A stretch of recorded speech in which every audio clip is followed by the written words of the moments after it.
سحری اور افطاری کے وقت کسی بھی علاقے میں لوڈ شیڈنگ نہیں ہوگی. نقصان والے فیڈرز پر بھی بجلی کی فراہمی جاری رہے گی. وفاقی وزیر توانائی اویس اغاری نے اعلان کر دیا ہے.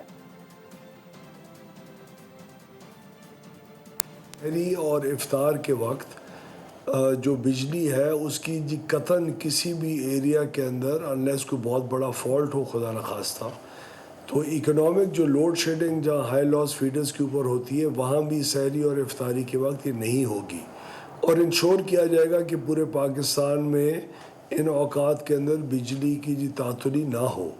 اس کے لیے ہم نے پی آئی ٹی سی کے اندر ایک اسپیشل کنٹرول روم بنایا ہے جہاں تمام فیڈرز کو مانیٹر کیا جائے گا اور اس بات کو انشور کیا جائے گا. آپ کے پاس 118 کا نمبر موجود ہے.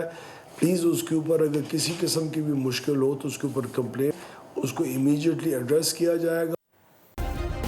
سبسکرائب کریں اور بیل دبائیں تاکہ کوئی خبر رہ نہ جائے.